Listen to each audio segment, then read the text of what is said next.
அன்பியும் YouTube இல்லந்தோறும் இறைசாட்சி உள்ளந்தோறும் மகிழ்ச்சி. கர்தினால் ரோயினியின் சேவையை போற்றிய திருத்தந்தை உரோம் மறைமாவட்டத்தின் மேனாள் முதன்மை அருள்பணியாளரும் இத்தாலிய ஆயர்கள் மாநாட்டின் மேனாள் தலைவருமான கர்தினால் கமில்லோ ரோயினி 95 ஜூன் 16 அன்று காலமானார்.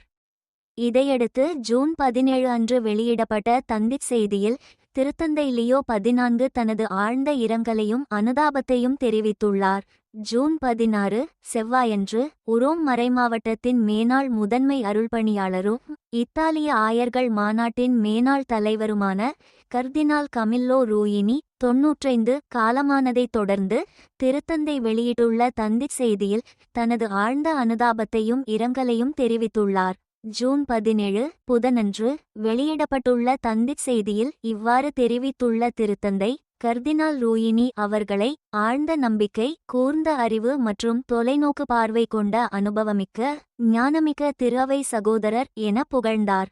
மேலும் இத்தாலிய ஆயர்கள் மாநாட்டின் தலைவராக அவர் ஆற்றிய சிறப்பான சேவையையும் கலாச்சார உலகத்துடன் அவர் மேற்கொண்ட பயனுள்ள உரையாடல்களையும் தனது செய்தியில் குறிப்பிட்டுள்ள திருத்தந்தை ரோயினியின் வாழ்க்கையும் திருஅவைக்கான அர்ப்பணிப்பும் கடவுளின் அரிய வரமாக இருந்ததாகவும் சுட்டிக்காட்டினார்.